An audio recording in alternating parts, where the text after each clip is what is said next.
Ce serait une petite révolution dans l'univers des réseaux sociaux. Le milliardaire américain Elon Musk souhaiterait racheter Twitter avec une idée bien précise derrière la tête. On en parle tout de suite dans notre grand angle.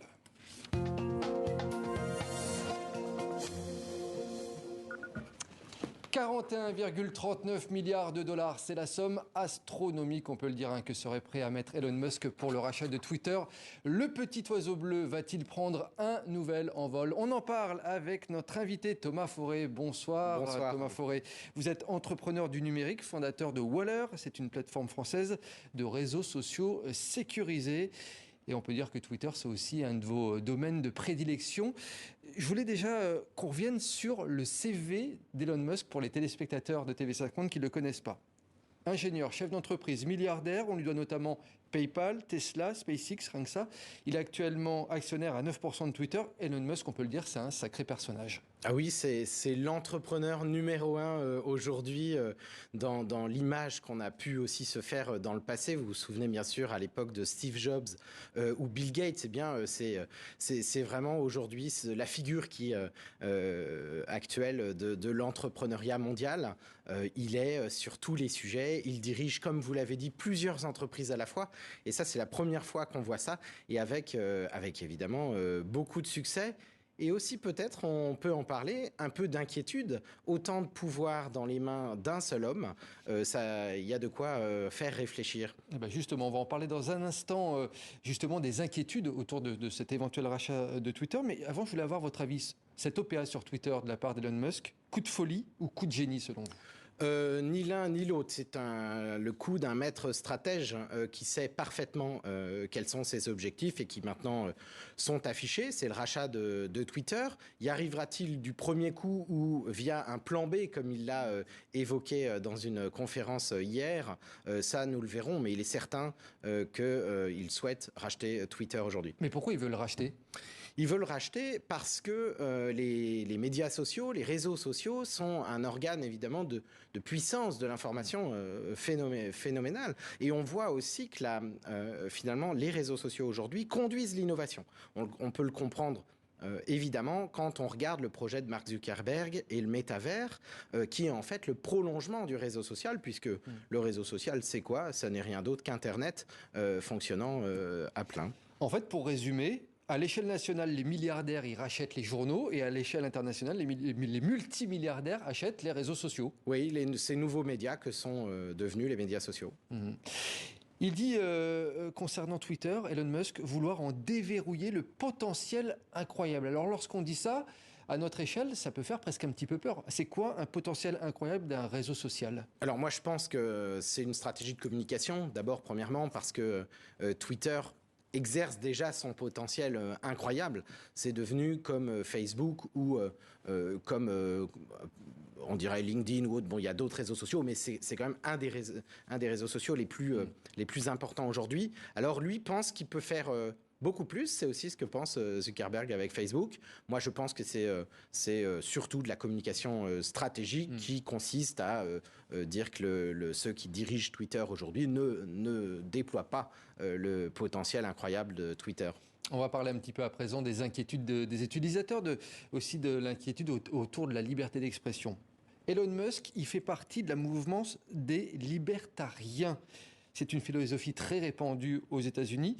Les libertariens, en 2 mots, qu'est-ce que c'est et pourquoi est-ce que c'est important à prendre en compte dans cette affaire ? Alors ça, c'est comprendre toute la philosophie qu'il y a derrière ces grandes figures, et en particulier Elon Musk. C'est l'idée selon laquelle tout doit pouvoir être dit. C'est la liberté avant toute chose, la liberté d'expression totale, sans aucune... finalement, sans regarder les conséquences. Et c'est vrai que ça nous paraît, vu d'Europe, très dangereux. Donc, ça voudrait dire peut-être un réseau social, un Twitter sans filtre. On dit ce qu'on veut. Oui, c'est ce qu'il dit, mais en réalité, vous imaginez un réseau social sans filtre, non modéré, ce serait un réseau social de l'extrême, c'est une certitude, un réseau social de la fake news en permanence, et je pense que c'est surtout strictement incompatible avec ce que veulent bâtir les Européens aujourd'hui, avec la régulation du numérique. C'est ce que j'allais vous demander. Emmanuel Macron, Marine Le Pen ont des positions assez tranchées, justement là-dessus, les 2 finalistes de la présidentielle française. Ils se montrent assez inquiets sur le grand déversoir des réseaux sociaux. Donc on est un peu à l'inverse de ce qu'Elon Musk aimerait faire. Oui, parce qu'aujourd'hui, l'ensemble des démocraties, l'ensemble même des États, nous pourrions dire, se trouvent confrontés à ces nouvelles puissances que sont ces géants du numérique, qui ne sont pas des démocraties, qui sont des entreprises privées. Je crois que n'importe quel dirigeant ou femme ou homme politique aujourd'hui a de bonnes raisons de s'inquiéter des impacts sur la démocratie de ces plateformes. Ça pourrait être l'ère de la grande désinformation, ces réseaux sociaux, justement, à la sauce Elon Musk, où la liberté est totale. Je pense que ce serait dans le prolongement de cette désinformation qui est déjà là aujourd'hui. Tout le monde le sait, nous l'avions vu il y a quelques années avec le scandale Cambridge Analytica qui avait montré l'exploitation des données personnelles par Facebook, qui a produit ce que nous appelons les bulles informationnelles, c'est-à-dire finalement la capacité d'influencer l'opinion de façon très fine à travers les réseaux sociaux. Mais d'ailleurs, ça inquiète un petit peu certains utilisateurs actuels. Les utilisateurs de Twitter sont les grands oubliés de ce sujet. Donc on a une guerre entre les actionnaires. On deviendra des utilisateurs d'un service privé que nous ne possédons pas. C'est déjà ce que nous sommes si nous sommes sur Twitter ou d'autres plateformes.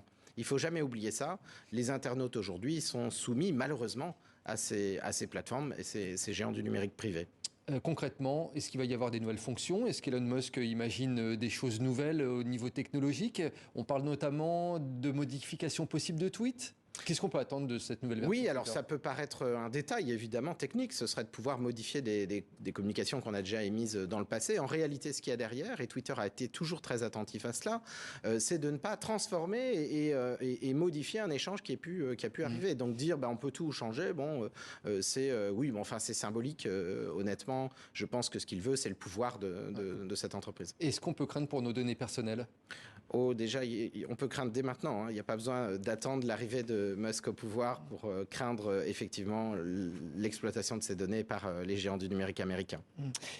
Comment est-ce qu'on pourrait imaginer une meilleure régulation de Twitter, de ces réseaux sociaux au niveau français, au niveau européen? Est-ce que c'est possible encore aujourd'hui? Alors c'est un chantier évidemment qui avance beaucoup. Vous savez, il y a des textes qui sont en train d'être finalisés aujourd'hui auprès de la Commission européenne et qui visent à contraindre ces entreprises privées à appliquer des règles de modération en particulier et d'urgence de la modération aussi.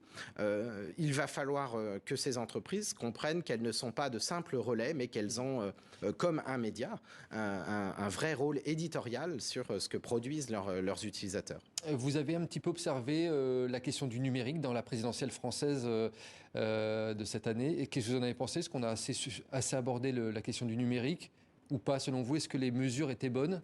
À mon sens, on ne l'a pas assez abordée. Cependant, elle a tout de même été abordée par l'ensemble des candidats et un seul mot est revenu sur toutes les lèvres, le mot de la souveraineté numérique, qui est finalement le pendant à toute cette discussion que nous avons. C'est comment nous, en Europe, en France, nous serions capables de faire émerger des technologies qui nous permettent de nous affranchir de ces géants américains ou étrangers sur lesquels nous n'avons pas beaucoup d'impact, malheureusement.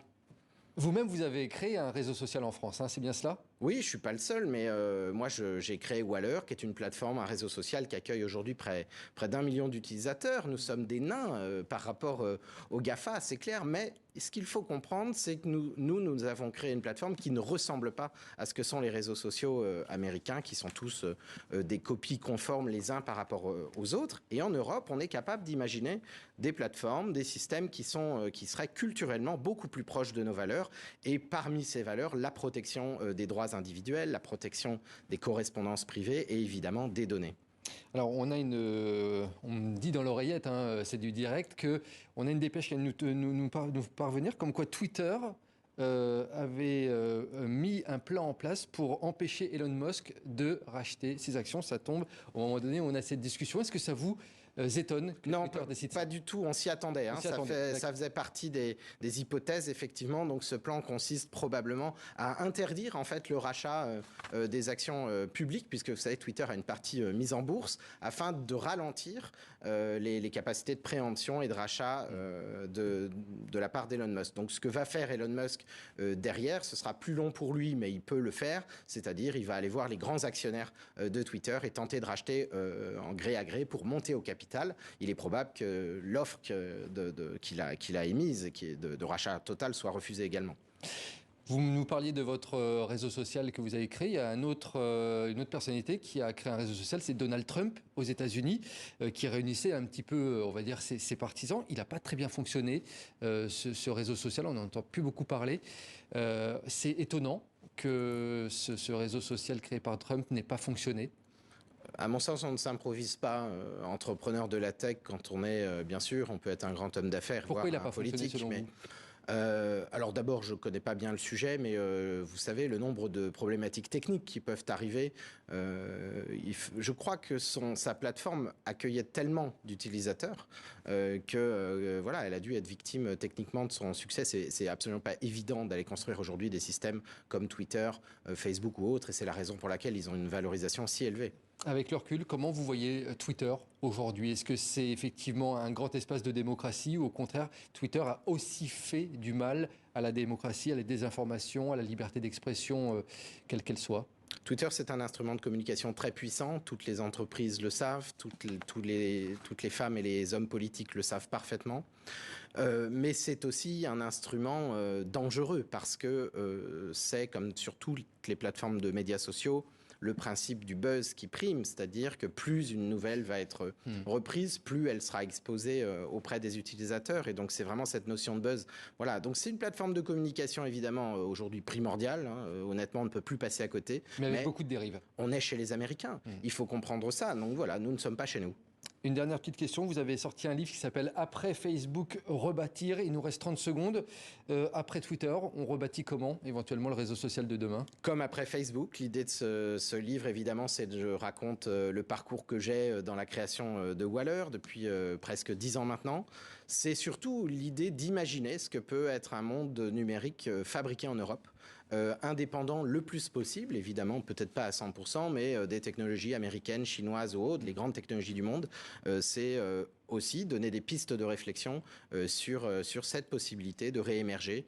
Et enfin, parce que je dois dire, nous avons quand même beaucoup d'années de retard ici en Europe et il est temps de réagir. Merci beaucoup Thomas Forêt d'être venu sur le plateau du 64 minutes. Thomas Forêt qu'on peut suivre d'ailleurs sur son compte Twitter pour avoir toutes les dernières informations des nouvelles technologies du numérique et des réseaux sociaux. Merci beaucoup. Merci.